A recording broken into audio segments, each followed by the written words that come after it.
padre Odilon me pediu que meditasse com vocês nessa noite um pouco sobre família. Eu sei, meus irmãos, que de teoria sobre família nós já estamos cheios. Muita teoria. Livros sobre família, se você chegar numa livraria católica, é o que não falta.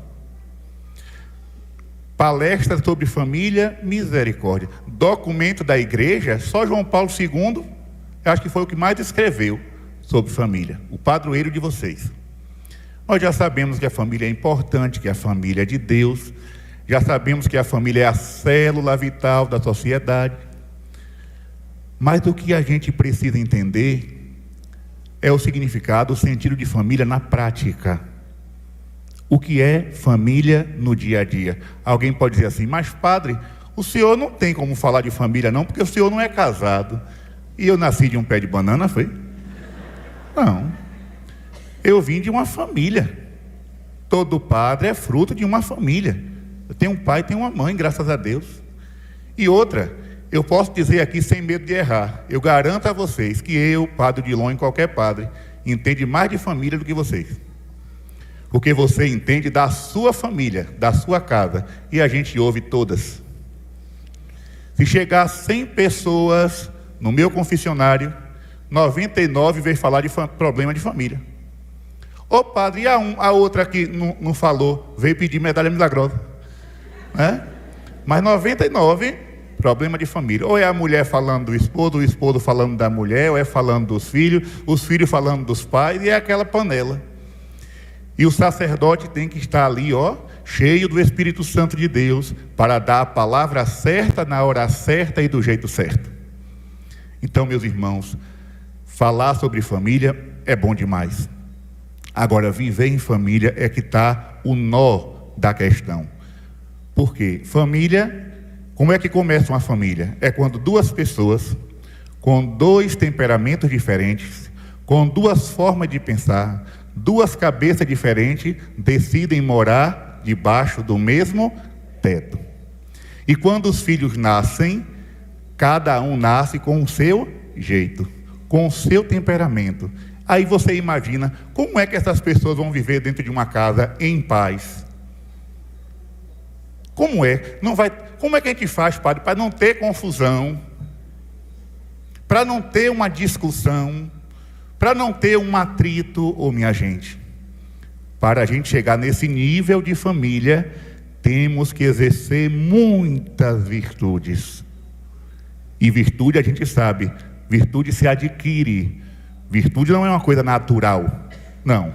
Natural em nós é o pecado. Nascemos com a mancha do pecado original. Dentro de nós há toda inclinação para o mal. Inclinação para a inveja, para a maldade, para a vingança, para o orgulho, para o egoísmo, para a ira, para a gula, para a luxúria.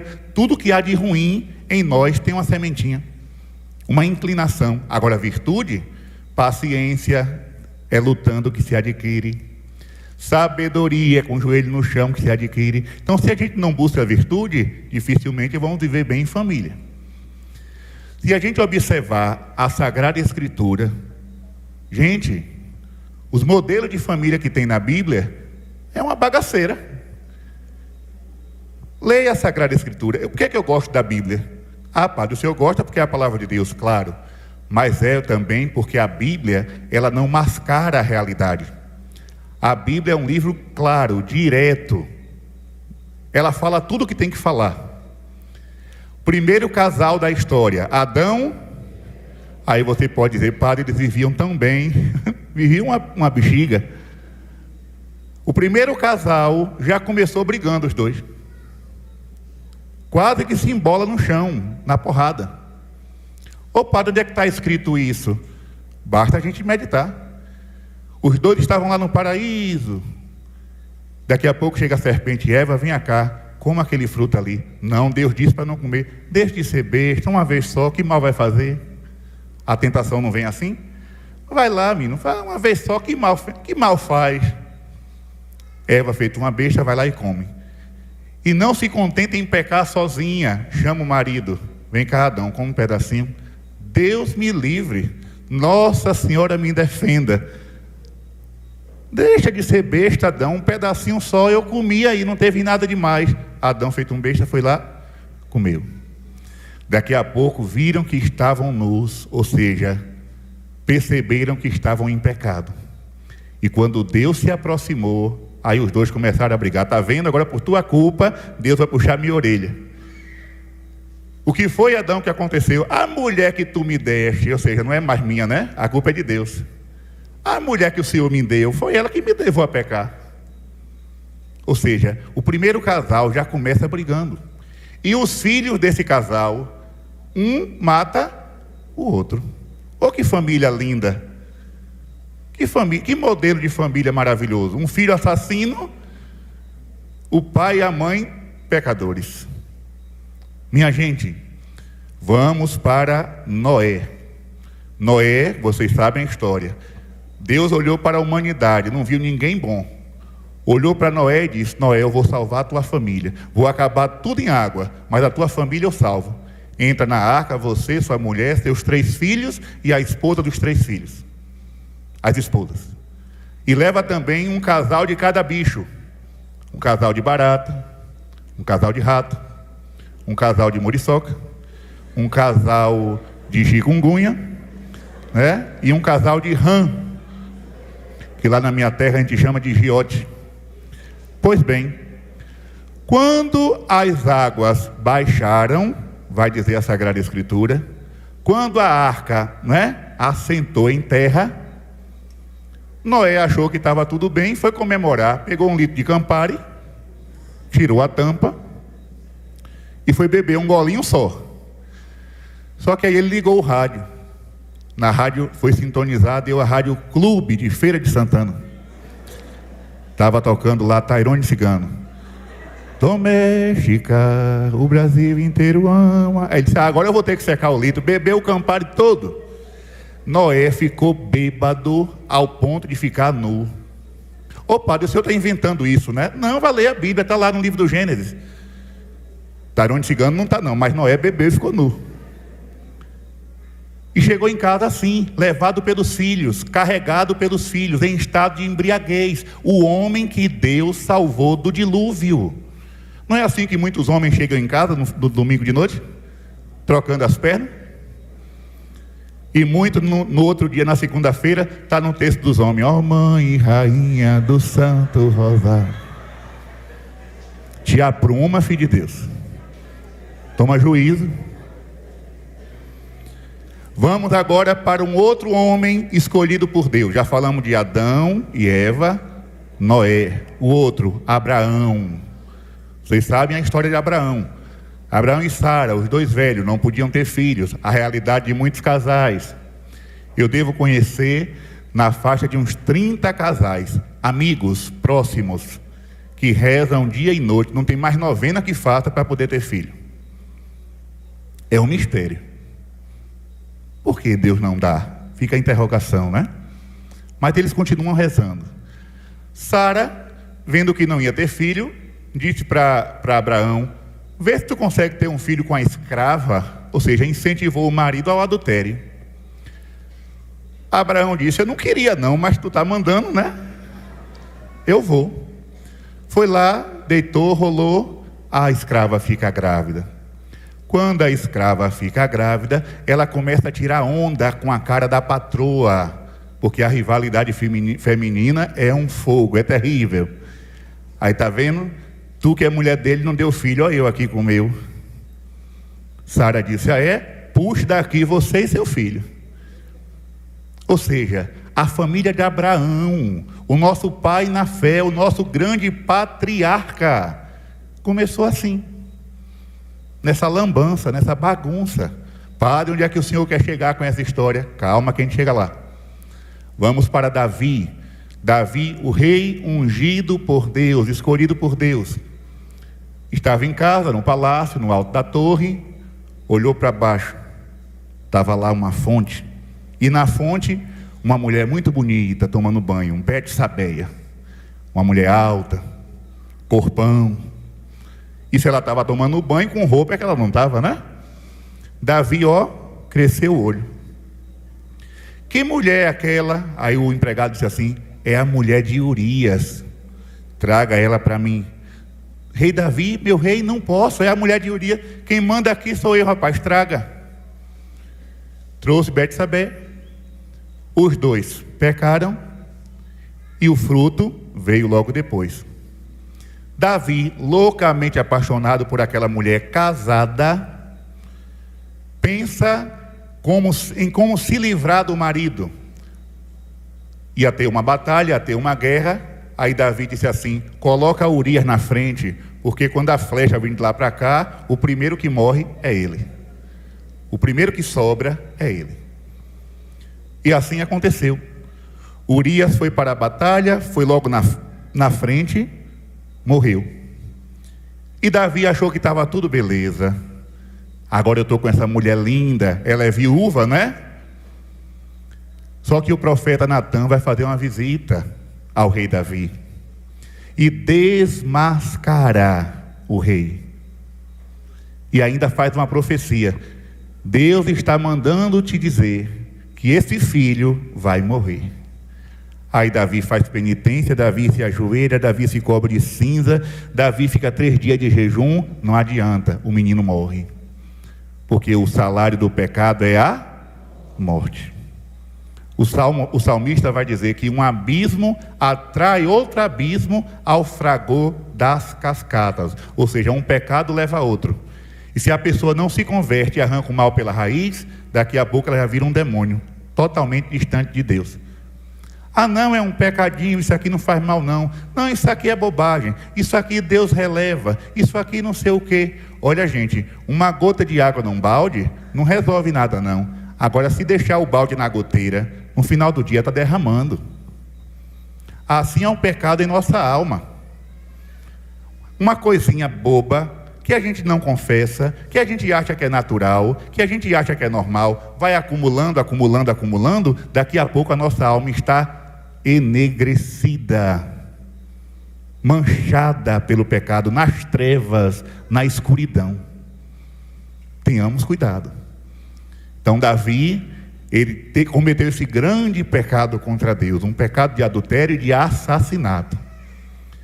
Padre, então o senhor está dizendo para nós que toda família é assim, esculhambada, e que não adianta a gente rezar para ter uma família santa? Não é isso não. Todos os casos que eu trouxe para vocês são do Antigo Testamento. Vamos agora para o Novo. Nosso Senhor Jesus Cristo desce do céu à terra, vem para nos salvar.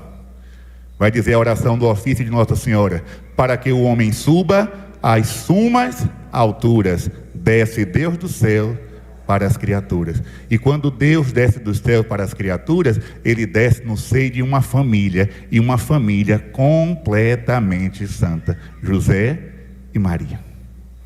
Ou seja, antes de Jesus, destruição, pecado, horrores. Jesus chega, traz a salvação. E a primeira salvação que Deus faz é santificar uma família.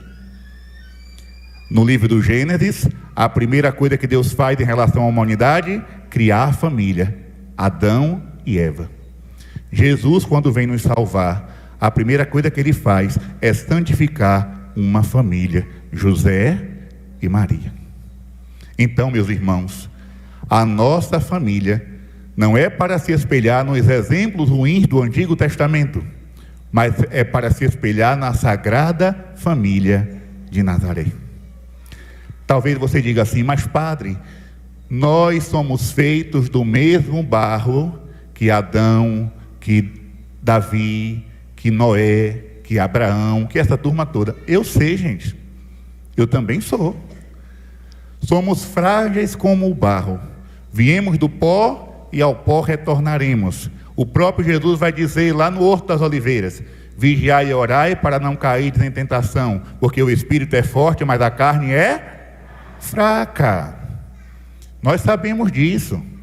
Agora, o Cristo que nos salvou, o nosso Jesus, o nosso Redentor, Ele deixou para nós a graça.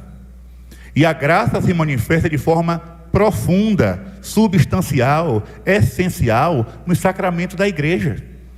Davi, Abraão, Noé, esse povo, não tinha confissão, não. Nós temos. Nós temos o sacerdote para confessar nossos pecados. Esse povo do Antigo Testamento não tinha Eucaristia, não. Nós temos. A Eucaristia que nos dá força, que nos santifica. Perdão. Então nós temos a graça, nós temos o batismo que nos torna filhos de Deus. Nós temos a crisma que nos fortalece. O sacramento do matrimônio, propriamente dito, não é? Já é uma grande graça. Então, por que a gente fica dando desculpas para fazer da nossa casa uma grande bagunça? Meus irmãos, nesses últimos tempos, eu estou pegando cada caso de família que às vezes eu olho assim e disse, meu Deus, o povo está perdendo o juízo. E tudo começa por falta de oração. As pessoas hoje não querem mais rezar. E quando reza, a oração é fraca, xoxa, fria e pouca. Por exemplo, essa semana que passou, eu não assisto televisão não, porque a televisão lá de casa nem está pegando mais. E quando liga, eu procuro alguma coisa para assistir, não tenho, acabo desligando. Mas eu estava vendo na internet. Essa semana o povo do Brasil quase endoida para saber quem matou a mulher da novela. É isso que as famílias cristãs estão querendo para si. Tempo para rezar o texto não acha. Para ler a Bíblia, muito menos. Mas para saber quem matou a mulher da novela, todo mundo fica ligado na televisão. Gente, o demônio está sapateando na nossa cara, a gente não está vendo. Ele está sapateando na nossa cara e a gente não está vendo.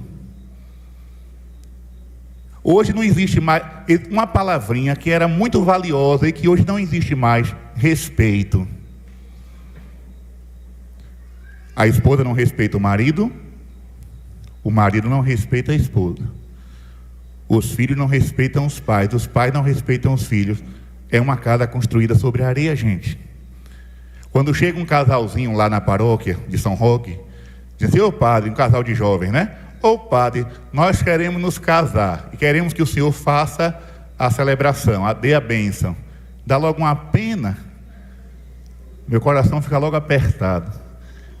Mas assim eu chamo os dois num canto e digo, vem cá, vocês querem isso mesmo? Queremos, padre. Vocês sabem o que estão pedindo à igreja? Sim, padre. Vocês sabem que casamento é até que a morte separe e que traição não anula casamento? Sabemos, padre. Vocês sabem que tem que aceitar os filhos que Deus mandar e educar os filhos na lei de Cristo e da igreja? Sabemos, padre. Vocês sabem que estes filhos podem nascer com algum problema, com uma síndrome, com uma enfermidade? Sabemos, padre. Vocês sabem que a igreja não tolera o aborto? Sabemos, padre. Vocês sabem que um dos dois pode ficar desempregado e o casamento não pode acabar por causa disso? Sabemos, padre. Então eu caso. Já que vocês sabem de tudo isso e querem assim mesmo, então venham para cá que eu dou a bênção. Por falta de bênção vocês não ficam. Agora é preciso entender o que é que estão querendo da vida. Ah, padre, mas eu não tenho vocação para ser freira, eu não tenho vocação para ser padre, então o que me resta é casar. Quem foi que te disse isso, criatura? Tem gente que não tem vocação para matrimônio. E se você insistir nisso, vai quebrar a cara. Se não tem vocação, não entre nesse barco. Né? Às vezes aquela mulher que está chegando nos 40, não casou ainda, aí começa a fazer novena para Santa Rita de Cássia, que é a santa dos causos impossíveis. Aí o primeiro pé de Mandacaru que aparece, ela abraça. Esse foi o homem que Deus mandou para mim. Eu não sabia que Deus está lá em cima procurando um homem para dar a mulher, não. Gente, casamento é uma questão de maturidade. Se não tem maturidade, pelo amor de Deus, não vá. É um compromisso, é uma coisa séria. Muito, muito bonita, óbvio, mas ao mesmo tempo muito séria. Não é à toa que na hora do casamento o sacerdote pergunta: vocês prometem amor e fidelidade na saúde e na doença, na alegria e na tristeza, todos os dias de tua vida? Aí está todo mundo naquela felicidade. Sim, o sorriso chega, abre. Oh meu Deus. Olha, eu digo para vocês, se eu tivesse vocação matrimonial e eu chegasse no pé do altar com minha noiva, na hora que o padre fizesse essa pergunta, eu ia responder tremendo. Tremendo. Porque não é fácil. Quem tem mais de 30, 40, 50 anos de casamento, entende o que eu estou falando. Porque hoje aparece também, já vou terminar, muitos casos de casais querendo nulidade matrimonial. Eu já fiz alguns relatos, alguns libelos, o nome do documento é esse, não é? Já fiz alguns libelos. Os que eu fiz, graças a Deus, o Tribunal Eclesiástico reconheceu que era um casamento nulo, declarou, e a pessoa, graças a Deus, ficou livre para se casar.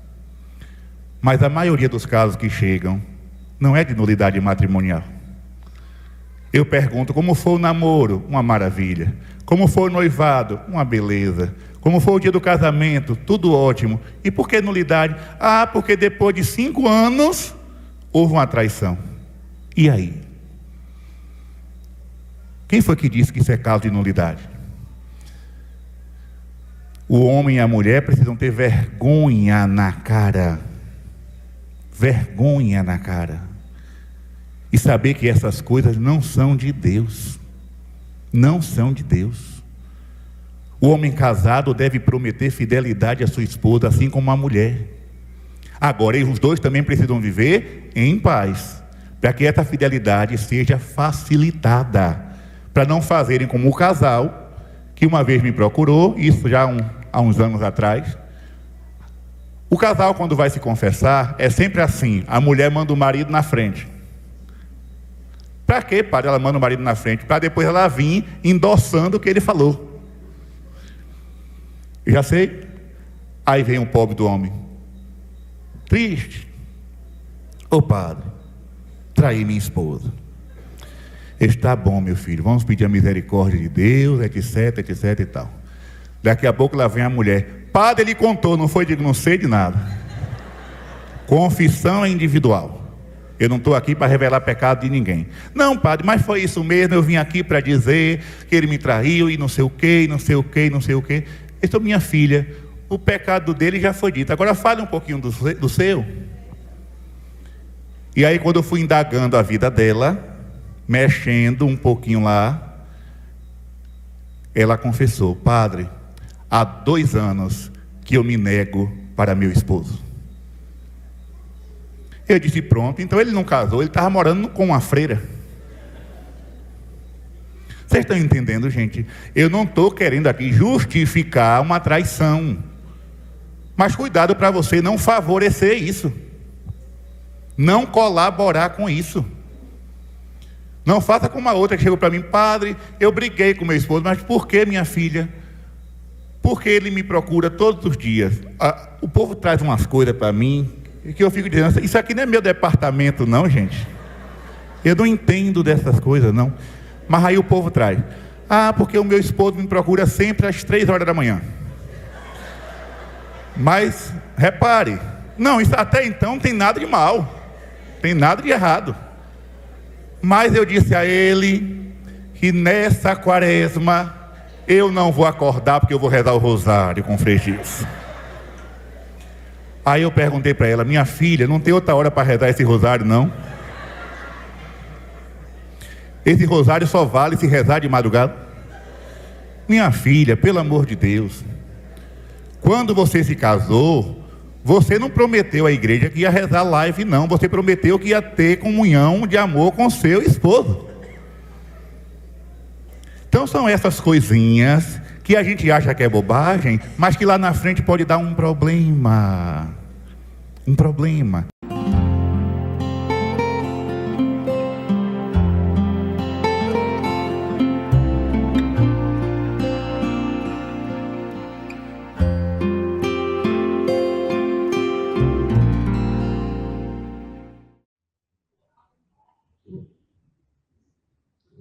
bastante gente entrando. Meus caros amigos e amigas, muito boa noite. Vocês que acompanham essa minha live todas as noites às 7h30. Hoje, como eu anunciei, nós vamos fazer uma conversa aqui com o padre Gabriel Vilaverde. Uma alegria muito grande. Já conheço o padre há uns 3 anos, já esteve comigo na Escola da Fé, inclusive. Aliás, exatamente há 3 anos atrás, foi no dia 19 de abril de 2018. O padre estava lá acompanhando, acho que um grupo de paroquianos lá da Bahia. Muito bem, vamos começar rezando, pedindo a graça de Deus, a luz do Espírito Santo, para que essa nossa conversa seja edificante para todos. Em nome do Pai, do Filho e do Espírito Santo. Amém. Amém. Vinde, Espírito Santo, enchei os corações dos vossos fiéis, acendei nesta noite em cada um de nós o fogo do vosso amor. Tudo será criado, renovareis a face da terra. Ó Deus, que instruíste os corações dos vossos fiéis com a luz do Espírito Santo, fazei que apreciemos retamente todas as coisas nesta noite, que tudo seja para a vossa maior glória e podemos gozar sempre da sua consolação. Por Cristo nosso Senhor. Amém. Amém. E pedindo a intercessão materna de Nossa Senhora. Ave Maria, cheia de graça, o Senhor é convosco. Bendita sois vós entre as mulheres, e bendito é o fruto do vosso ventre, Jesus. Santa Maria, Mãe de Deus, rogai por nós, pecadores, agora e na hora de nossa morte. Amém. Glória ao Pai, ao Filho e ao Espírito Santo. Como era no princípio, agora e sempre. Amém. Glorioso São José, rogai por nós. Em nome do Pai, do Filho e do Espírito Santo. Amém. Muito bem, meus amigos e amigas, uma alegria nós podemos conversar hoje aqui com o Padre Gabriel. Padre Gabriel, muito obrigado, em primeiro lugar, por ter aceitado esse nosso convite. Fico muito feliz. E aí, pode colocar o seu boa noite para os nossos ouvintes e telespectadores. Boa noite, professor Felipe. Boa noite a cada irmão que acompanha agora esta live. Agradecer a Deus, primeiramente, por essa oportunidade, e agradecer também ao professor Felipe pelo convite. Ele eu já acompanho há muito tempo, antes mesmo de pensar em ser padre, eu já acompanhava a Escola da Fé com o professor Felipe, na Canção Nova, e agora como sacerdote, falando aqui com ele, conversando com ele e com vocês. É uma alegria muito grande. Beleza, padre. Ô, padre, nós temos muita coisa para conversar, né? Então, vamos começar. Mas eu queria começar perguntando o seguinte: quem é o padre Gabriel Vilaverde? Eu conheci o senhor lá naquele dia na Escola da Fé, com um encontro rápido, há 3 anos atrás, não deu para a gente conversar muito, né? Depois comecei a acompanhar algumas lives do senhor, que gostei bastante, né? E esse é um dos motivos que eu trago aqui, que eu convido para essa nossa conversa, né? Então, eu queria que o senhor colocasse quem é o senhor, um pouco da sua família, como é que o senhor chegou aí até o sacerdócio. Fique à vontade. Comece do começo. Pois bem. Eu acho que uma das perguntas mais difíceis que nós podemos responder é essa, né? Quem sou eu? Né? Quem sou eu? Porque somente Deus nos conhece 100%. Nós não nos conhecemos totalmente. Mas, assim, em resumo, o que eu posso falar do padre Gabriel? Eu nasci no interior da Bahia, né? Eu sou de uma vila rural, uma comunidade rural chamada Batatã, que fica no município de Maragogipe, mais ou menos 2 horas da capital, Salvador. E ali naquela minha região, que por sinal muito católica, graças a Deus nós não temos sequer uma igreja de outra denominação, lá onde moro, só existe igreja católica, e eu cresci neste meio religioso, neste meio de devoção popular, de pessoas apaixonadas por Nossa Senhora. Só para que vocês tenham um pouco de noção, onde eu vivi, a minha infância e juventude, nós tínhamos só na comunidade mais de 20 grupos de Legião de Maria, né? Só para ter uma noção de como era o catolicismo, como é o catolicismo da minha região. E então eu cresci nesse ritmo, cresci sendo católico, nunca sequer um dia eu me imaginei não sendo católico. E em 2008 me veio um desejo muito forte de ser sacerdote. Até então, para mim, era um susto, porque eu via o sacerdócio como uma coisa muito distante, não era uma coisa para mim, né? O padre era uma figura assim bem, sabe, mais divina do que humana. Então eu achava que aquilo não era coisa para mim, poderia ser coisa da minha cabeça. Mas de repente as portas foram se abrindo. Eu contei com a ajuda de alguns irmãos padres que me conduziram até o Seminário Central da Bahia, em Salvador, onde pude viver, né, onde pude morar por 7 anos, 7 longos anos, estudando, rezando, fazendo a faculdade de Filosofia, Teologia, até chegar no sacerdócio. Minha ordenação foi no ano de 2017. No seminário? Oi? Com quantos anos o senhor entrou no seminário? Com 16 anos. Uhum. 16 Continue. anos. 16 para 17 anos, né? Foi muito rápido. Eu pensei em ser padre com 16 e logo entrei no seminário. As pessoas dizem assim, mas padre, o senhor entrou no seminário muito novo. Mas a pergunta que eu faço é a seguinte: eu já tinha concluído o segundo grau, né? Já tinha terminado os estudos. Eu ia ficar fazendo o quê? Esperando um anjo aparecer para mim, dizer chegou a hora? Esperar um sinal do céu? Não. Se a gente sente o chamado de Deus no coração, a resposta tem que ser como a de Maria. Eis aqui, né? Eis-me aqui, o servo do Senhor. Então, nós não podemos deixar para amanhã a resposta do chamado de Deus. Então, eu senti no coração o chamado, no outro ano eu já estava lá, no seminário de Salvador. Fui ordenado em 2017. Tudo na minha vida, professor, é com Nossa Senhora, viu? Isso aí é uma coisa que eu gosto sempre de falar. Nasci no Hospital Nossa Senhora da Pompeia, fui batizado na Igreja de Nossa Senhora do Bom Sucesso e fui legionário por muito tempo, consagrado a Nossa Senhora desde os 7 anos de idade e fiz o retiro para a ordenação diaconal no Santuário da Mãe Rainha, 3 vezes admirável. Fui ordenado diácono no Santuário de Nossa Senhora Aparecida, no Imbuí, Salvador. Fui ordenado sacerdote no mês de maio do ano mariano, no Santuário de Fátima, também em Salvador. E a minha primeira missa foi na festa do Imaculado Coração de Maria. E a minha primeira paróquia, Nossa Senhora da Soledade. Que beleza, padre. O senhor fez, por acaso, a consagração de São Luís de Montfort? Sim. A consagração dos 7 anos de idade foi uma consagração simples, feita por um sacerdote já falecido, Monsenhor Messias, da cidade de São Felipe, aqui na Bahia. Monsenhor Messias foi o meu padrinho de consagração, digamos assim, com 7 anos. Ele me dava a Bíblia da criança, me dava terços, às vezes me dava uma nota de R$1, de R$2, né? Coisa que toda criança gosta para comprar doce. Mas a consagração mesmo na fórmula de São Luís foi no seminário. Eu fiz toda a formação já dentro do seminário. E o que essa consagração significou para a sua vida?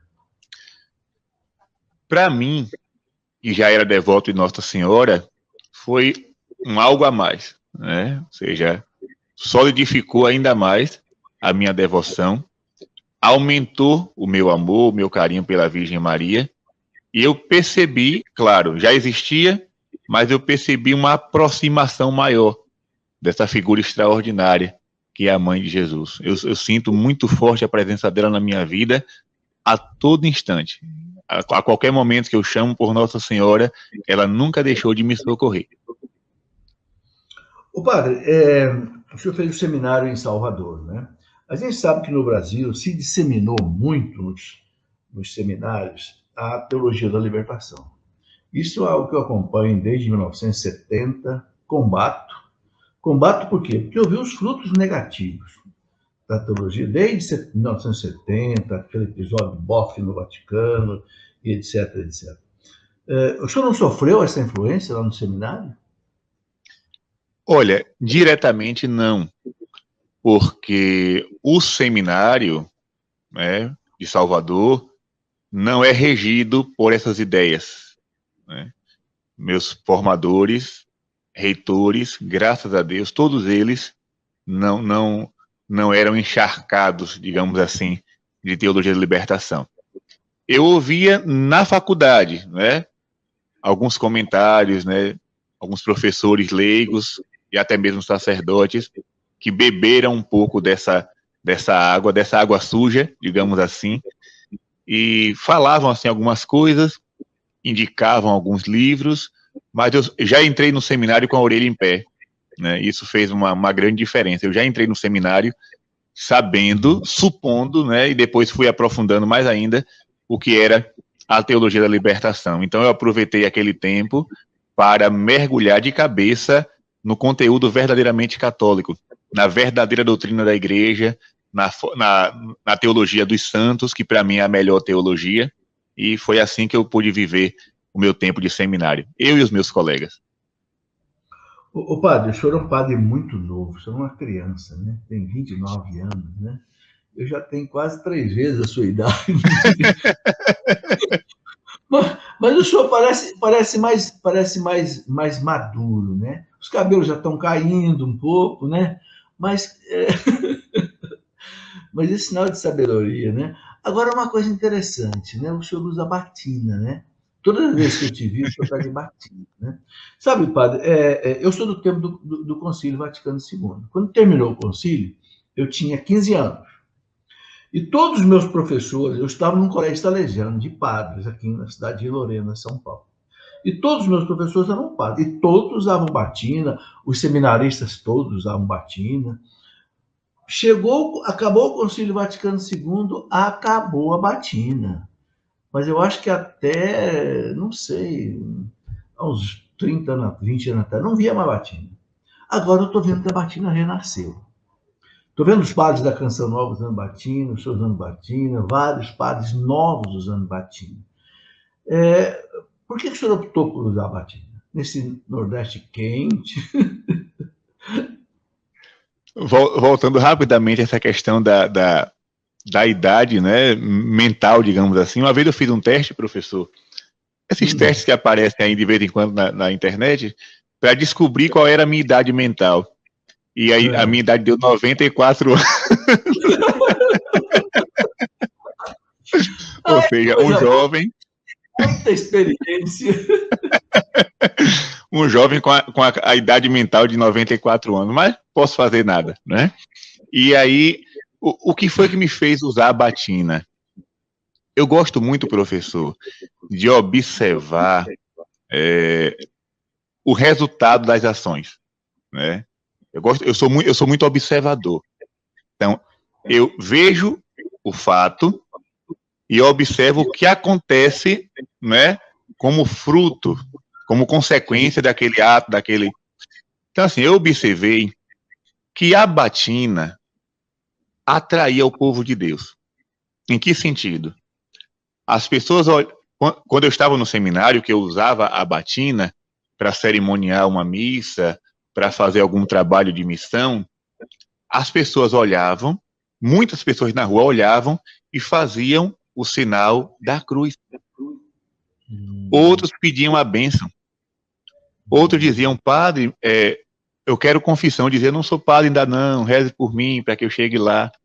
Então eu percebi que essa história de que batina afasta o povo, de que o véu afasta o povo, de que o hábito afasta o povo, era ilusão.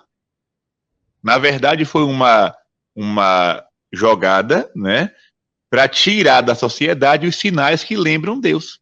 Ou seja, as pessoas andam na rua, não sabem mais quem é o sacerdote, não sabem mais quem é o monge, o frei, a religiosa, porque todo mundo se veste igual. Então, foi tirado no meio do povo o sinal visível da consagração a Deus. Aí alguns podem dizer assim, mas o hábito não faz o monge. Eu sei que não faz, mas identifica. Eu não sou padre por causa da batina, eu sou padre até tomando banho. O padre é uma questão ontológica, o sacerdócio é ontológico. Eu sou padre tomando café, eu sou padre dirigindo, eu sou padre dormindo, mas a batina é um sinal visível que identifica a minha consagração a Deus. Então foi tirado do povo este sinal visível. Então eu percebi que é uma coisa boa. Então eu não comecei a usar a batina porque é bonito, nem porque é legal, até porque não é legal, é um calor medonho, né? É incômodo, usar a batina é incômodo, porém eu uso por uma causa, para que as pessoas olhem na rua, né? Ali vai um padre passando. Ô, padre, eu queria colocar duas coisas sobre isso. Bom, primeiro que o Código de Direito Canônico coloca, né, que no Brasil a CNBB colocou com autorização do Vaticano que o sacerdote ou deve usar a batina ou deve usar o clérigma. Então é uma questão de obediência. Bom, agora o seguinte, Papa João Paulo II, em 1995, ele fez uma homilia para os bispos do Brasil lá no Vaticano, na visita ad limina apostolorum, né, cara? E, se não me engano, um grupo de bispos do Nordeste. E ele fez uma homilia muito bonita sobre o perigo das seitas. Ele disse que uma das coisas, né, que mais é preciso voltar exatamente são os sinais religiosos, né? Ele disse, um sino que toca é um sinal que chama para a fé. E ele fala, infelizmente, muitos emudeceram. Olha que interessante. Aí ele fala da veste sacerdotal. O povo quer ver o sacerdote como sacerdote. Bonito isso, né? E eu tenho uma experiência que eu vivi muito interessante uma vez. Uma vez eu fui pregar um retiro em Recife, e eu estava no aeroporto, e eu queria me confessar. Eu me confesso mais ou menos uma vez por mês. Está vencendo um mês, eu me lembro quando eu corto o cabelo, eu lembro que tem que confessar. Mais ou menos é um mês. Aí, quando eu cheguei na sala de embarque, eu vi lá alguém de batina, de clergyman. Não era batina, era clergyman. Eu digo, opa, tá aí, eu vou confessar no avião. O avião subiu, né? A hora que entrou em voo de cruzeiro, que pode levantar, tal, eu levantei e fui lá perto do padre, né? E, para a felicidade, ele estava com uma poltrona vazia do lado. Professor, dá licença de eu sentar um pouquinho para conversar com o senhor? Ele disse, pois não. O senhor é padre, né? Ele disse, sou bispo. Era um bispo. Esqueci o nome dele agora. E eu disse, olha, eu queria me confessar, o senhor pode me confessar? Claro, sente aqui. E eu me confessei, padre, a 10 quilômetros de altura. Dúvidas, né? Mas se ele não tivesse de clergyman, eu não teria feito isso. Quer dizer, isso para mim ficou marcado, né?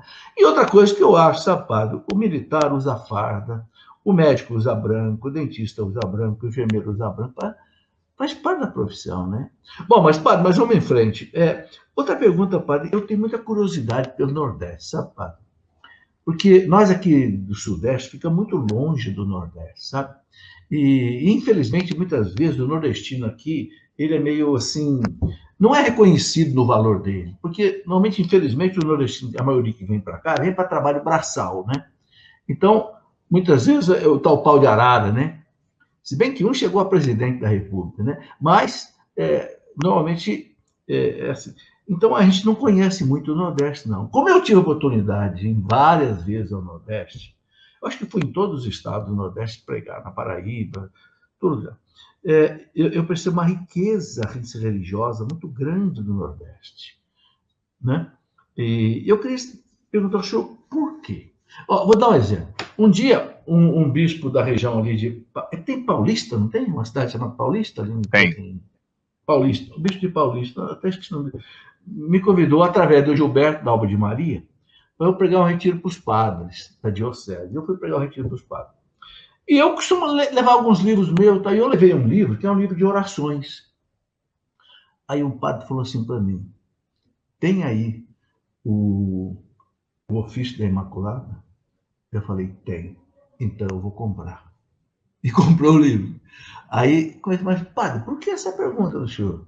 Porque Frei Damião implantou isso aqui no Nordeste, uma das melhores coisas que a gente tem. É por aí, padre? É verdade. chegou, a gente vê aí Frei Damião, Padre Cícero, depois eu até vou fazer uma perguntinha para o senhor sobre isso, mas, de modo geral, essa religiosidade do Nordeste, qual é o que está subjacente a isso? Olha, eu gosto de ver também pelo aspecto social da coisa. Eu vejo que quando o ser humano ele sofre, normalmente ele busca mais a ajuda divina, né? Então, assim, o Nordeste, por ser uma região sofrida, castigada muitas vezes pela seca e toda aquela coisa, então o povo não encontra apoio dos governantes, mas se lembra de olhar para o céu e encontrar o apoio verdadeiro, né? E aí busca nas orações, nas devoções populares, esse alívio para o sofrimento. Mas também é importante saber que o Nordeste padeceu também pela falta de sacerdotes. Então, o povo aprendeu a se virar. Por exemplo, professor, na minha região, a paróquia de São Bartolomeu, hoje está dividida, digamos assim, são duas paróquias, mas antigamente era uma só. Eram mais de 50 comunidades para um padre. Então, a minha comunidade só tinha missa de quando em quando. Era a missa de Natal, era a missa do padroeiro, era a missa do Dia das Mães, eram as missas especiais, digamos assim. Então, como é que o povo rezava? Sábado, ofício de Nossa Senhora nas casas. Sexta-feira, a Via Sacra. Segunda-feira, o ofício das almas do purgatório. A novena de São Roque, a novena de São José, a novena de Santa Luzia. As procissões pedindo chuva. Eu não esqueço isso, eu pequeno. Minha avó, vamos para a procissão, mas procissão de quê? Não tem festa. Não, meu filho, procissão pedindo chuva. E o povo com velas acesas rezando a São Roque, que é o padroeiro da comunidade, para que chovesse. E no outro dia a chuva caiu, depois de quase 4 meses sem chover. Né? Então, o povo de Deus aprendeu a se virar aqui no Nordeste. Quando o padre chegava era festa, porque aí tinha missa, tinha confissão, mas fora isso, o que sustentou foram as devoções populares. Então, eu acho que isso é a característica forte do Nordeste brasileiro. Havia aquelas missões, né, padre? Sim. Também, né, que durava, às vezes, uma semana em cada cidade, não é assim? As missões, normalmente nós associamos as missões aos franciscanos, né? Porque eles fizeram muitas missões pelo Nordeste brasileiro. E agora, nos últimos anos, a presença marcante do Frei Damião, que era um frade italiano, mas que percorreu todo o Nordeste, evangelizando, pregando. E assim, como eram as missões? Acordar de madrugada para rezar o ofício. Frei Damião ficava com outros sacerdotes também, não era só ele, outros sacerdotes, atendendo confissões o dia inteiro, né, para depois concluir com a Santa Missa, com uma procissão, com a bênção do Santíssimo Sacramento. Então, a missão, digamos, era a festa do povo de Deus. Era quando chegava um padre, era quando chegavam os missionários para pregar o evangelho. E aí eram feitas as chamadas desobrigas. Muita gente que está escutando agora não sabe o que é desobriga. O que é uma desobriga religiosa na nossa linguagem nordestina? O padre chegava e celebrava 200 casamentos, 130 batizados, primeira comunhão de 300 crianças, né? Então as missões eram feitas assim. A demora, o povo ficava esperando. Quando o padre chegava, quando o frade chegava, era para sacramentar todo mundo. Então era aquela grande festa no coração do povo de Deus. Que beleza. Ô, padre, é o seguinte, eu devia ter feito aqui uma apresentação rápida, o senhor não fez, mas eu vou fazer e aí eu vou transformando em pergunta também. Ó, para quem não sabe, o padre Gabriel tem só 29 anos. É sacerdote da Diocese de Cruz das Almas, na Bahia. Faz um apostolado muito forte nas redes sociais e também palestras aí no Brasil todo, graças a Deus. E aqui, padre, eu vi que o senhor escreve desde criança, né? O senhor publicou o seu primeiro livro com 8 anos de idade, né? É autor de Maria Milza, que são Milagres e Mistérios do Sertão da Bahia, também Devocionário no Colo da Mãe, Corações Sacerdotais, né? Sobre o Padre Pio. Vamos conversar um pouquinho. Como é que, desde 8 anos, o senhor começa a escrever, padre? Gosta de escrever? Na verdade, professor, o que alimentou a minha imaginação foram as histórias que os mais velhos da família gostavam de contar. Hoje não existe mais isso. Naquele tempo não tinha celular, não existia internet, computador era coisa de outro mundo. Então, o que é que a família fazia? Terminava a novena, terminava o jantar, todo mundo se sentava assim na frente da casa para contar histórias. Então, assim, muitas vezes se contava histórias populares, mas também história de Santo Antônio, a história do martírio de São Pedro, aquelas coisas. Então, aquela minha imaginação de criança era aguçada. Eu ficava imaginando tudo aquilo. Então, eu comecei a passar para o papel tudo aquilo que eu escutava de forma oral, né? Então, assim, eu chegava a escrever quase que um caderno por mês. Um caderno de cânticos, um caderno de orações, um caderno de histórias, né? Então, desde 7, 8 anos que eu tenho esse hábito de passar para o papel tudo aquilo que eu aprendo. E aí, no seminário, com o livro de Maria Milza, aí eu, digamos que, mergulhei nessa vida de escritor, né? O primeiro livro de Maria Milza foi que abriu as portas, digamos assim, para o mundo da publicação de livros. Esse livro é sobre o quê, padre Maria Milza? Maria Milza, professor, foi uma senhora daqui da Bahia, faleceu em 93, e durante quase 45 anos da sua vida, ela exerceu um carisma extraordinário no meio do seu povo. Para que o povo de Deus entenda melhor, aqueles dons carismáticos que São Paulo fala em Coríntios 12, ela recebeu todos. Todos os dons, né? Ela tinha dons de curas, dons de milagre, de profecia, dom de ciência. O que você imaginar aí de dons, você que está me escutando agora, Maria Milza recebeu de Deus. Era uma carismática de forma intensa. Uma mulher pobre, sertaneja, né, lá do sertão de Itaberaba, e despontou com esses dons carismáticos e também as locuções que ela recebia de Nossa Senhora. Então, o povo de Deus acorria a Maria Milza em procissões, multidões. Inclusive, 3 cardeais conversaram com ela.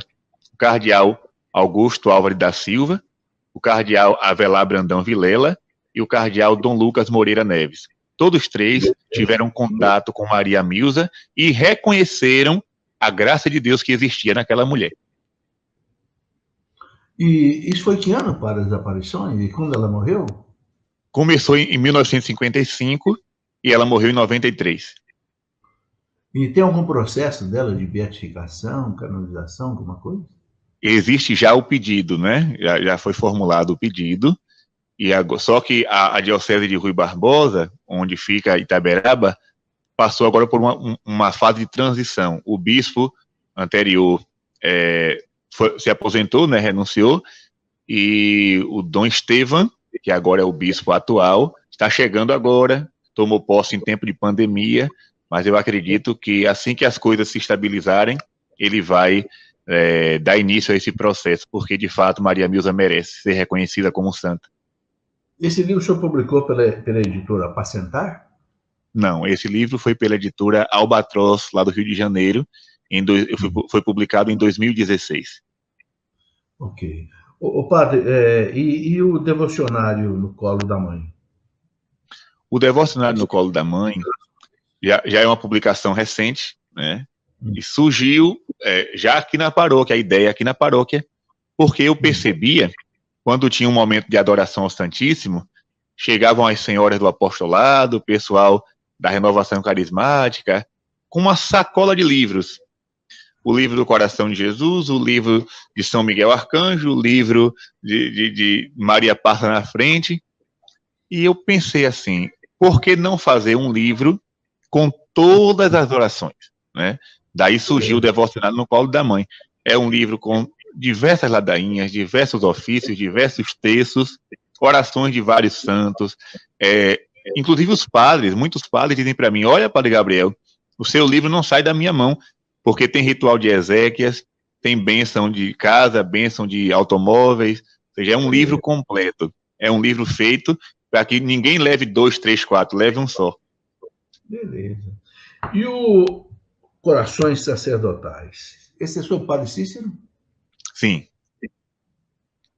Corações Sacerdotais é o mais novo, né? Já está lançado também pela Albatroz. Sim, sim. Foi lançado em novembro do ano passado. Graças a Deus já teve um bom alcance. Ô, padre, uma coisa que eu noto que o senhor gosta é de estudar as aparições de Nossa Senhora, certo? Eu gostaria de perguntar uma coisa para o senhor. Eu assisti um vídeo do Dom Henrique Soares, ele gravou, acho que há uns 7 anos atrás, sobre as aparições de Pesqueira, de 1936, da irmã Adélia, que morreu, parece que aí há uns 7 anos atrás. O senhor conhece essa aparição? Esteve lá? Pode contar para a gente o que foi? O que o senhor acha delas? Olha, professor, essa questão das aparições, desde criança, né, eu estou envolvido, digamos assim, nesse assunto, porque, como eu nasci numa família católica, as aparições de Nossa Senhora nunca foram surpresa. Eu cresci ouvindo falar de Nossa Senhora de Fátima, de Nossa Senhora de Lourdes, rezando para esses títulos de aparições, essas mariofanias, como se chama na teologia. E a aparição de Simbres, ela chegou até mim através de um vídeo do Padre Paulo Ricardo, né? Eu assisti um vídeo do Padre Paulo Ricardo falando sobre isso, e logo em seguida tive conhecimento de um livro também muito bom, acredito que o melhor livro sobre essas aparições, O Diário do Silêncio, escrito pela minha amiga Ana Lígia, lá de Pesqueira. Ela que fez uma pesquisa muito profunda sobre as aparições de Simbres, e eu pude ter contato através daquele livro. Só que eu estava no seminário ainda, né? Eu dizia, poxa, eu tenho vontade de conhecer esse lugar, mas é tão distante, como é que eu vou fazer para chegar lá? Seminarista, né? Bolso furado, sem um tostão no bolso. Mas aí quando eu fui ordenado sacerdote, aí eu recebi o convite para conhecer o Santuário de Simbres, e para mim, eu digo ao Senhor, foi uma experiência que na minha vida se tornou um divisor de águas. Existe o Padre Gabriel antes de Simbres e depois de Simbres. Porque eu não esperava, professor, ver, né, a olho nu o que eu vi naquele lugar. Senti Um instante só. O que é Simbres e onde é Pesqueira? Vamos lá. Simbres é uma vila de Pesqueira. Pesqueira é um município do estado de Pernambuco. Fica ali próximo de Caruaru, né? Então, as aparições aconteceram na vila de Simbres para 2 meninas, uma chamada Maria da Luz e a outra Maria da Conceição. Maria da Luz se tornou religiosa, a irmã Adélia já faleceu e o processo de beatificação já está acontecendo. Continue, padre. O que o senhor viu de mais importante nessas aparições? O que as aparições revelaram? Né? Porque, aliás, quero fazer uma correção aqui, não foi o vídeo do Dom Henrique que eu ouvi, não, foi o vídeo do Padre Paulo Ricardo. Padre Paulo Ricardo. Conta para nós um pouco. Veja bem, professor, eu posso não parecer, mas ao mesmo tempo que eu sou devoto, eu também sou um pouco cético. Eu sou muito difícil de acreditar, assim, né, em algumas coisas que as pessoas falam. Mas quando eu cheguei em Simbres, eu tive a graça de presenciar sinais visíveis. Entre vários outros, eu vou comentar apenas um. Eu vi uma chuva caindo sobre mim, que na verdade não era chuva, né? Eu vi a água caindo, essa água tocava meu corpo, mas ao mesmo tempo não me molhava, mas também não vinha do céu, não vinha das árvores, era uma coisa assim, eu não sei como verbalizar. E aí eu percebi aquela coisa assim, inusitada, mas fiquei em silêncio. Fiz a peregrinação, fui até o alto da pedra, o lugar da aparição é um lugar bem alto. Quando eu retornei, eu perguntei a Ana Lígia, você percebeu aquela chuva? Eu chamei de chuva. Ela disse, padre, não é chuva. A irmã Adélia, uma das videntes, falou, né, para os romeiros que quando aquilo acontecesse, era um sinal da presença de Nossa Senhora, das graças de Nossa Senhora. Né? Então, eu pude testemunhar esse fenômeno. Eu e outro padre, o padre Antônio Rebouças, que foi lá comigo também por 2 vezes, é o vigário-geral aqui da Diocese de Cruz das Almas. Então, ele viu também essa chuvinha, digamos assim.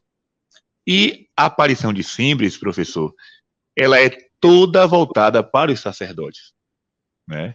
Claro, ela vai falar sobre o comunismo, faz algumas profecias sobre o comunismo, mas a teologia da aparição, digamos assim, é toda voltada para o sacerdócio.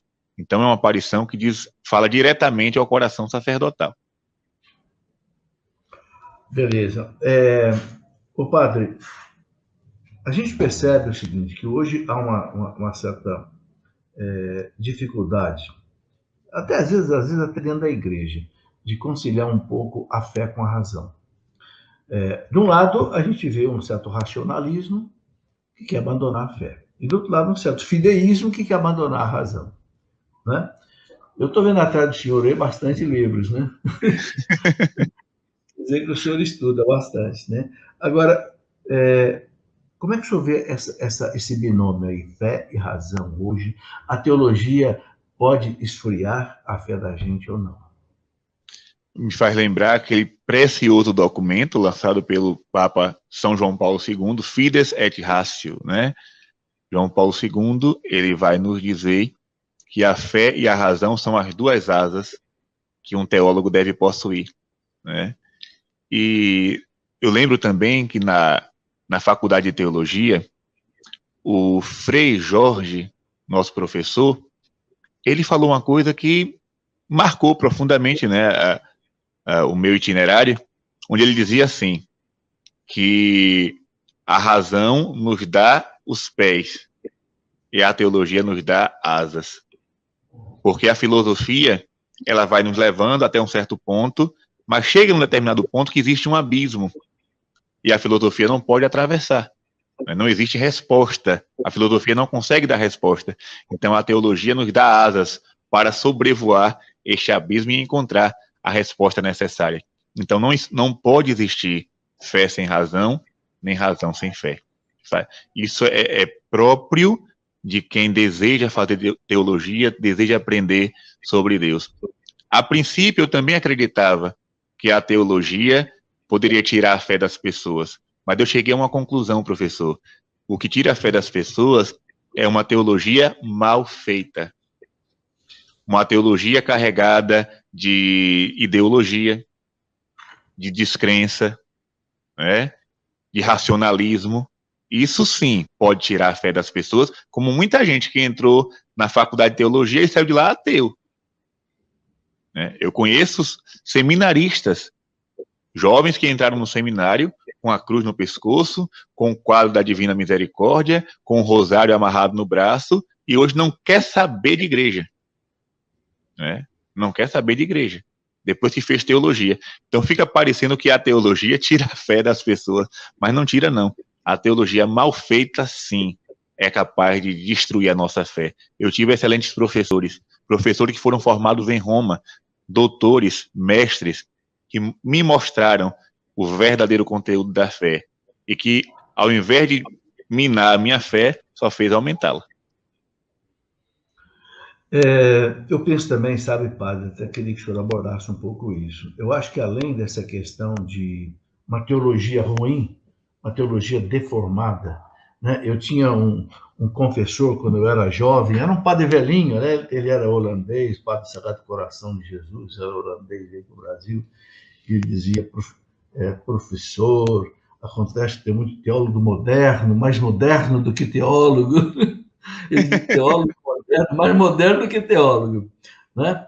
E além dessa, vamos dizer assim, falsa teologia, que hoje a gente encontra, né? A teologia liberal de Rudolf Bultmann fez um estrago danado na igreja. Né? A gente vê padre hoje dizendo que não houve milagre da ressurreição, que não houve não houve multiplicação dos pães. Multiplicação dos pães. Jesus não andou sobre as águas. Não é? Agora, eu cheguei a ouvir, professor, o absurdo de que o anjo não apareceu para a Virgem Maria. Eu cheguei a ouvir esse absurdo em sala de aula. Pois é, padre, de onde é que vem isso, hein? Vem da falta de fé. Né? Dom Estevam Bittencourt, que eu gosto muito, foi meu orientador, diretor espiritual há muito tempo, por carta, por correio, por etc., né? Ele falava muito do estrago, né, que Rodolfo Bultmann fez exatamente no seminário, na coisa, né? E depois juntou com teologia da libertação, aí piorou mais ainda, né? Aí que a coisa desengolou muito, né? Agora, eu vejo também, sabe, padre, que o estudo, a teologia, pode fazer mal para a pessoa se a pessoa não rezar. O senhor concorda? Porque eu me lembro que uma vez eu li aquele livro do São... esqueci agora. Afonso de Ligório, doutor da igreja, né? Aquele livro, A Prática do Amor a Jesus Cristo. Do amor a Jesus Cristo. Fantástico. Ele fala assim, estude muito, mas reze mais ainda. Porque senão você pode se perverter. É isso mesmo? Com certeza. Como é que o senhor vê a oração hoje, o sentido da oração, sobretudo nesses nossos tempos? Uma frase também que eu ouvi é de um professor, onde ele dizia assim, teologia se faz de joelhos. Né? Bonito. Teologia se faz de joelhos. E existia uma discussão sobre a teologia. É ciência ou não é ciência? Eu lembro muito bem dessa discussão em sala de aula, se a teologia era ou não uma ciência. Sim, é uma ciência. Mas não é aquele tipo de ciência que você leva para um laboratório e começa a dissecar, né? Como você quisesse descobrir todos os mistérios. Não é bem assim. A teologia é outra coisa. A teologia é você falar daquilo que não se tem palavras para explicar. Falar de Deus, né? Então, em determinado... sim, em determinado momento, a gente vai estudando, nos aprofundando sobre aquele assunto, mas chega num determinado ponto que só nos resta um respeitoso silêncio e uma respeitosa contemplação, né? Por exemplo, certa vez, professor, eu fui celebrar uma missa numa comunidade rural daqui da paróquia. E o evangelho do dia era justamente esse da multiplicação dos pães. E aí eu gosto de fazer perguntas para a Assembleia para poder interagir com o povo, para que as pessoas não cochilem. E aí eu perguntava para aquele povo, minha gente, Jesus tinha 5 pães e ali tinha 5.000 pessoas. O texto está dizendo que todo mundo comeu e ainda sobrou. O que foi que aconteceu? E uma senhora analfabeta de 85 anos abriu a boca e disse, padre, foi um milagre. A resposta essa senhora nunca fez teologia, essa senhora não sabe ler, ela nunca sequer leu a Bíblia. Mas a resposta dela deveria ser a resposta de todos aqueles que se dizem teólogos. Porque nós estamos diante de um mistério. Uma vez um professor disse assim, Jesus não andou sobre as águas. Eu disse, então, peraí. Se Jesus não andou sobre as águas, ele não tem poder. Se ele não tem poder, ele não é divino, ele não é Deus, ele é apenas um homem. Então, essa teologia da divindade de Cristo cai por terra. Porque o Deus que criou as águas é capaz de andar sobre elas. É uma questão de lógica. Se eu leio a Bíblia, primeiro, Gênesis capítulo 1, versículo 1, no princípio Deus criou o céu e a terra. Se eu acredito nisso, se eu acredito nesse único versículo da Bíblia, qual é a dificuldade que eu vou ter para acreditar que Jesus multiplicou os pães? Qual é a dificuldade que eu vou ter para acreditar que Jesus andou sobre as águas, que Jesus ressuscitou os mortos? Eu digo assim, professor, a teologia católica é um quebra-cabeça. Se você jogar uma peça fora, jogue todo o resto, porque não presta mais. Você tem um quebra-cabeça de 1.000 peças. 1.000 peças. Se você perder uma, jogue todo o resto fora, porque não tem mais sentido. Então, na fé católica, ou eu acredito em tudo, ou eu não acredito em nada. Porque se eu descarto uma possibilidade, toda a minha fé vai para o brejo. Por exemplo, uma mulher chegou para mim e disse: padre, o meu pároco não deixa a gente rezar pelas almas, porque ele diz que o purgatório não existe. Eu disse: então, se o purgatório não existe, olha o nível de teologia, né, que nós chegamos. Se o purgatório não existe, não há necessidade de rezar pelas almas. Logo, a missa não tem mais valor.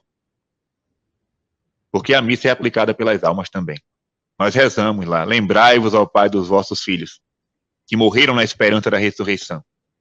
Ali nós estamos rezando pelas almas do purgatório.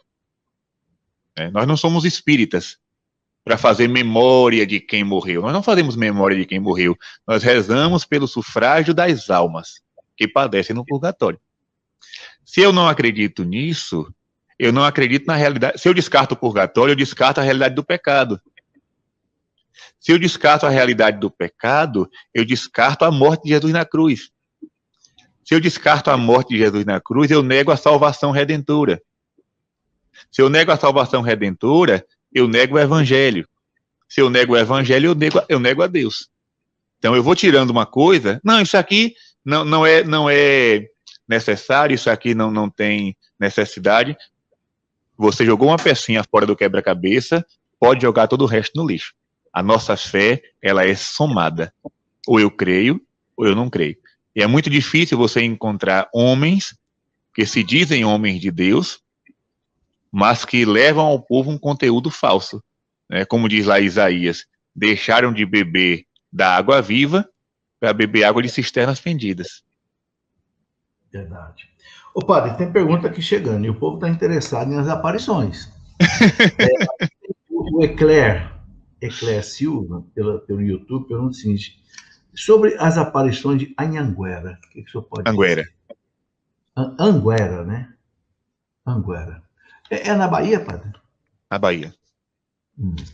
E aí? Ele quer saber sobre a aparição de Anguera? Então, as aparições de Anguera, elas acontecem há mais de 30 anos, né? Começou em setembro de 87, para um jovem, que hoje já não é mais jovem, né? Já tem 50 anos, o Pedro Regis Alves. Na época, com 18 anos, essas aparições começaram a acontecer, foram acompanhadas desde o início pela Arquidiocese de Feira de Santana, primeiro com Dom Silvério Albuquerque, depois com Dom Itamar-Vian, e agora com Dom Zanoni Demetino Castro, e também com o acompanhamento de sacerdotes, né, que o padre João Pedro, do Movimento Carismático de Assis, que já faleceu, também o Monsenhor Hermenegildo de Castorano, que foi diretor espiritual do vidente a pedido de Nossa Senhora. Então essas aparições acontecem, a igreja ainda não reconheceu, é importante deixar claro isso, né? Então o católico não é obrigado a crer não é obrigado a crer nem naquelas que foram reconhecidas, né? Quanto mais naquelas que ainda não foram. Porém, o fiel é livre para crer ou não que Nossa Senhora está aparecendo. Então, o importante é observar os frutos. Eu já estive em Anguera várias vezes, inclusive o início da minha vocação também tem uma ligação com as aparições de Nossa Senhora de Anguera, e eu gosto muito de acompanhar as mensagens, né, as profecias de Nossa Senhora, vejo os frutos, né, que acontecem, as conversões, as mudanças de vida, as graças que acontecem também nos peregrinos que vão até lá. Então, é aquela coisa: se é verdade, se não é, a igreja irá dizer no futuro. Mas, ao fiel católico, seja ele religioso ou leigo, fica a liberdade de acompanhar e crer nessas aparições. Ô padre, qual é a mensagem básica de Anguera que Nossa Senhora deixa? A mensagem básica de Anguera é a obediência ao verdadeiro magistério da igreja, né? Nas mensagens, Nossa Senhora gosta de frisar bastante isso. Obedecei, ouvi, escutai, sejam fiéis ao verdadeiro magistério. Ou seja, quando ela diz verdadeiro magistério, significa que existe um falso. Existe um verdadeiro ensinamento, existe um falso ensinamento, né? Então, o que é ser fiel ao verdadeiro magistério? Então, ela vai destrinchar essa frase, ou seja, acreditai no purgatório, acreditai que meu filho Jesus está vivo e real na Eucaristia e que essa verdade é inegociável. Acreditai firmemente no Evangelho do meu filho Jesus. Buscai o confessionário para receber a misericórdia de Deus. Rezai o Santo Rosário todos os dias. Então, a aparição de Anguera é uma aparição didática, digamos assim. Nossa Senhora age como uma professora da fé. E outra coisa, eu vou aproveitar para falar aqui. Muitas vezes, estudando a teologia, eu me vi em apuros, com dúvidas, né? Algumas interrogações que surgiam na minha cabeça. E eu confesso, né, que eu pegava lá o livro das mensagens e encontrava lá a resposta. Uma vez eu escutei da boca de um professor que disse assim, Jesus na Eucaristia é uma presença simbólica. Opa. Uma presença simbólica.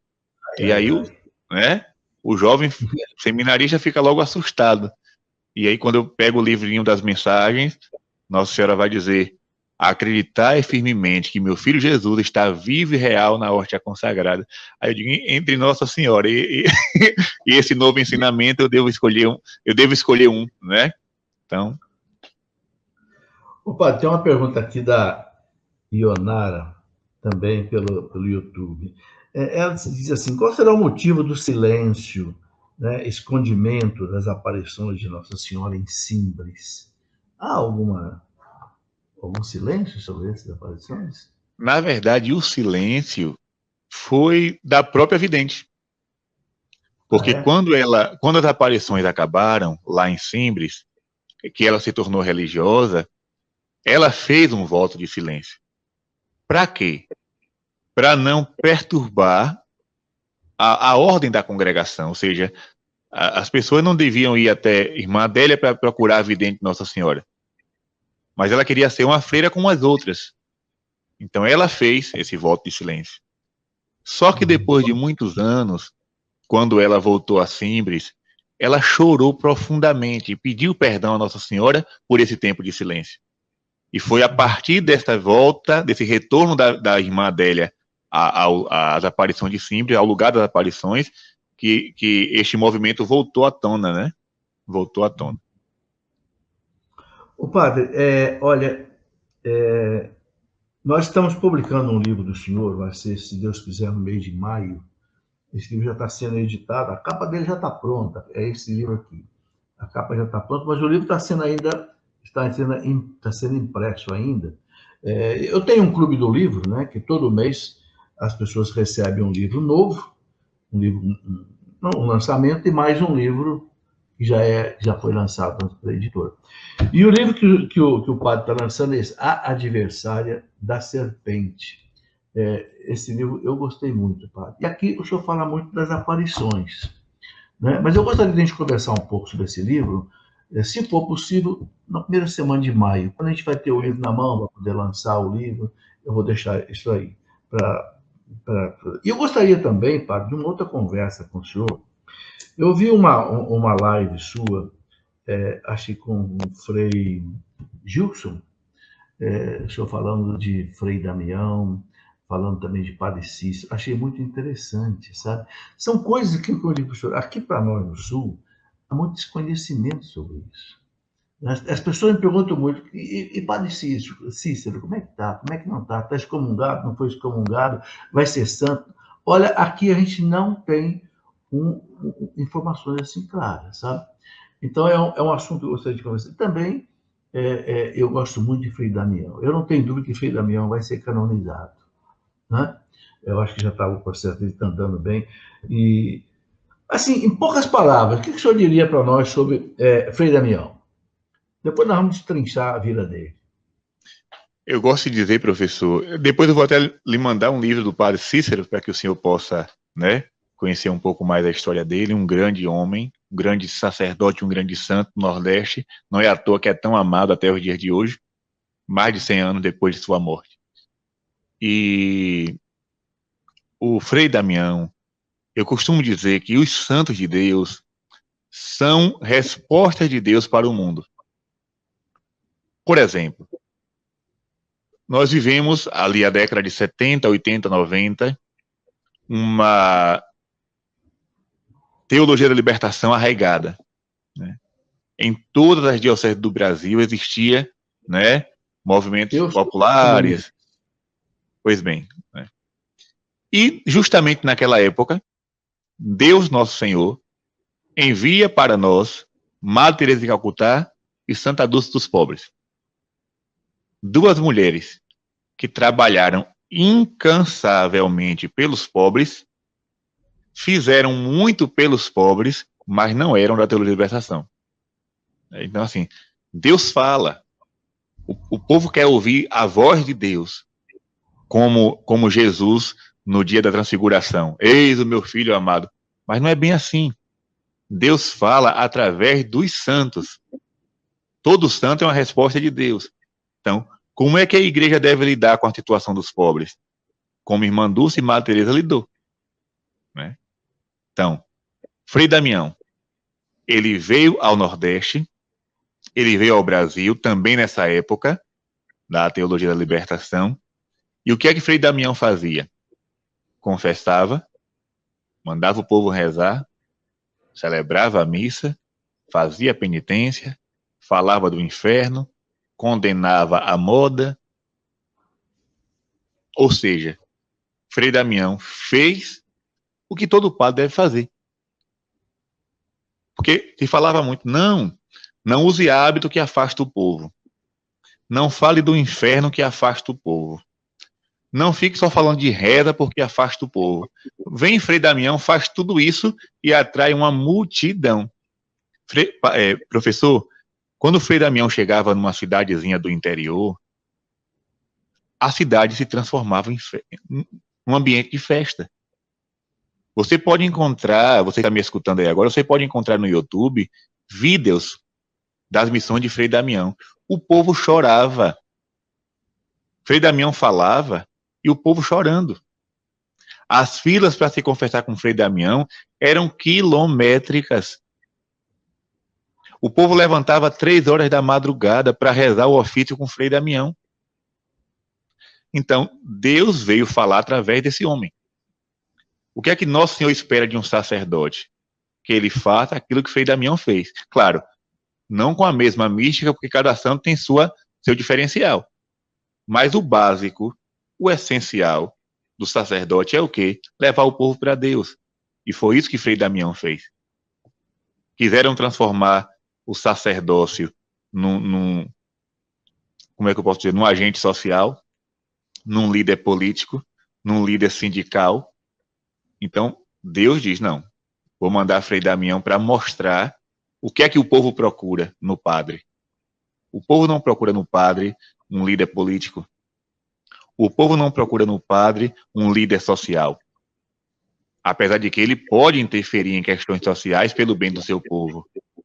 Ele não pode ficar cego também para as realidades deste mundo. Não pode ser, né? Não. Ele tem que observar o sofrimento do povo, tem que cuidar do sofrimento do povo, mas o povo procura no padre o homem de Deus, o homem que reza. Foi isso que Frei Damião fez e foi isso que atraiu tantos romeiros, tanta devoção. Beleza. Inclusive, eu tenho uma vez eu fui entrevistar Dom Eugênio Salles, cardeal do Rio de Janeiro, né? Lá no Rio de Janeiro. Sim, homem santo. Isso. E ele me contou uma coisa interessante, sabe? Que quando Madre Teresa de Calcutá esteve com ele no Rio de Janeiro, para abrir uma casa lá no Rio, diz que a Madre falou para ele, Madre Teresa falou para ele que não permitisse que as irmãs delas se confessassem como padres da teologia da libertação. E depois eu soube que ela falou a mesma coisa, acho que para Dom Abelardo Brandão, na Bahia também. Isso, a mesma coisa. Não deixe as minhas irmãs serem envolvidas pela teologia da libertação. Ela pediu um padre para acompanhar as irmãs, mas ela disse ao cardeal, eu quero um padre, mas que não seja padre da ATL. É mesmo? Ela falou. Ô, padre, olha, nós estamos já com 59 minutos. Vou deixar para o senhor encerrar o programa, se o senhor quiser dizer. Mas, olha, veja com carinho aí a possibilidade de a gente fazer uma outra live, para a gente conversar um pouco esse livro, né? A Adversária, gostei muito desse nome, Adversária da Serpente, a senhora esmagando aqui a cabeça da serpente, né? E esse livro aqui eu já li, claro, né? Vamos publicar a nossa editora Cleofas em parceria com a editora Apacentar, que é ligada aí ao senhor, né? E aí a gente vai poder, então, conversar. Fica, então, a palavra para o senhor concluir a nossa conversa de hoje. Eu agradeço já profundamente. Eu tenho muito mais coisas para conversar. Um dia eu quero conversar sobre isso com o senhor também, viu? Porque é outra personagem aqui que é uma interrogação para muita gente. Mas eu sei que o senhor conhece bem a vida dele, né? Aí, Tá certo. Quero agradecer, professor, mais uma vez ao convite para estar aqui, né, nesta live. Não dá para ver aqui quantas pessoas estão acompanhando, né? Mas que Deus possa abençoar cada um que tirou esse tempinho aí para... 4.828. Oh, graças a Deus. Deus seja louvado. E amém. É bom falar das coisas do céu, é bom falar das coisas de Deus. O povo tem sede disso, né? Tem. O povo tem sede disso. A gente liga a televisão, liga o rádio, só fala de pandemia, coronavírus, vacina, não sei o quê. Então, as pessoas precisam ouvir uma mensagem que também edifique, que conforte os corações, e só Deus pode nos dar esse conforto. Então, é bom falar de Deus, é bom falar das coisas de Deus. E esse livro, da Adversária da Serpente, para mim foi uma missão, né? Falar no combate de Nossa Senhora ao mal. Por que Nossa Senhora é tão importante nesse combate ao demônio, nesse combate a este mundo de trevas? Então, esse livro é uma resposta para quem faz essa pergunta. E o Guto Azevedo, que é da editora Apacentar, meu grande amigo, quero mandar um abraço para o Guto, lá em Juazeiro do Padre Cícero. Ele deu essa sugestão, né, de lançar o livro juntamente com a editora Cleofas, e será um prazer muito grande lançar esse livro na sua editora. Se Deus quiser, vamos lançar, inclusive, outros padres. Eu ansei muito que o senhor escreva aí um livro sobre as realidades da igreja no mundo de hoje, né? Eu acho que ajuda muito o povo a refletir. Olha, padre, muito obrigado. Peço que o senhor termine a nossa live com a bênção para todos os nossos telespectadores. A nossa proteção está no nome do Senhor, que fez o céu e a terra.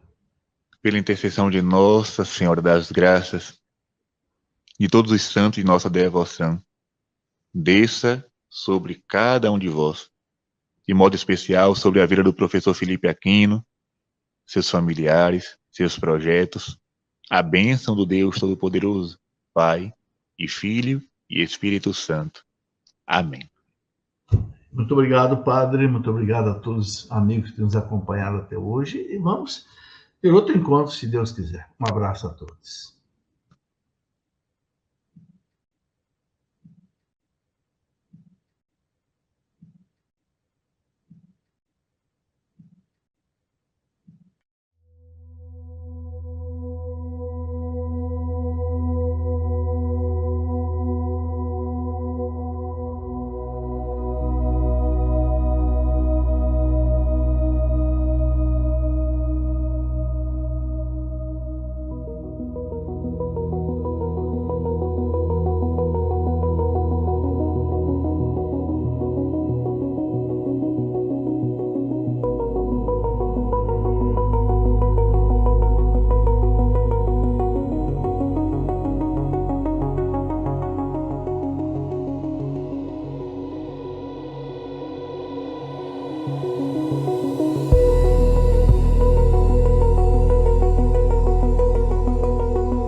second chance, same old smile, brand new glance. The past was dust, but now it shines.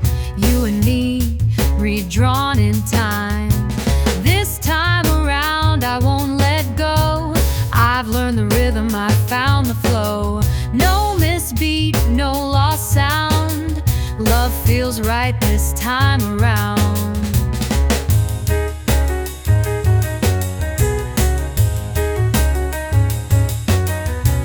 We both changed, yet stayed the same. Two old souls in a sweeter frame. No more games, no need to guess. Just one yes and nothing less. This time around, I won't let go. I've learned the rhythm, I found the flow. No misbeat, no lost sound. Love feels right this time around.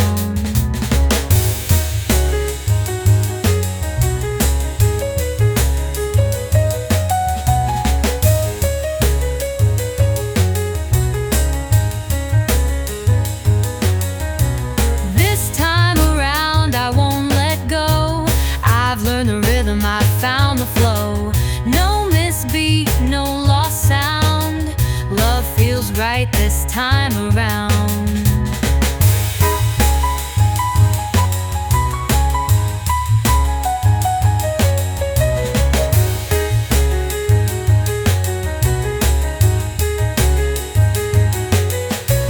This time around, I won't let go. I've learned the rhythm, I found the flow. No misbeat, no lost sound.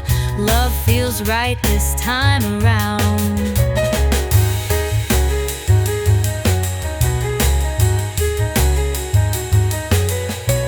This time around, I won't let go. I've learned the rhythm, I found the flow. No misbeat, no lost sound.